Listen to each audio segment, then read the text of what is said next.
आमे शुणी आसीछु किछि लोक कहते कर्मर फल निश्चिंत भाव रिटर्न मिले। तेबे मु आपण मानकु गोटे कथा कहबी, रास्तार जाउथिबा समय रे आपण जदि कौनसी भी जीवजंतु उपरे गाड़ी चढ़ी दौरान ताहले आपण भावंतु सेटा केते कष्टकर कथा होछि।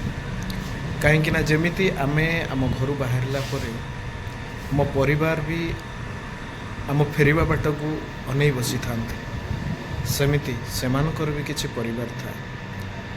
से छोटरू छोट जीव होना कहीं आपण जदि आपण आखि आगे कौन जीव पड़ुछि तेबे गाड़ी आपण चलाते, कहीं ना हुए तो सेमानक आखिर लुह आपण ऊपर पड़ पारे। आउ गोटे लॉजिक कथा आपण कहबी, घर जतेबेले बाहरुचंती सेतेबेले आपण भगवान को कहीकि बाहरतु कि आपण गाड़ी तले कहार जीवन न जाऊ बोली।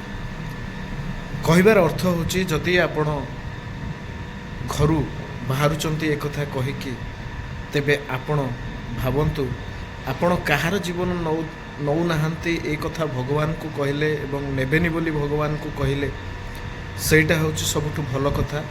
किंतु भगवान भी आपण विषय रे चिंता करिवो। आपण जेहेतु घर बाहरी आसीचंती आपण केमिति सुरक्षित पहुँचे से विषय रे भगवान मध्य चिंता करेंगे। से अन्यर जीवन बंचेवा सहित आपण निज पई सही कर्म को रिटर्न पाउछंती बोली आपण भाबी नियंतु। रहिली। जय जगन्नाथ।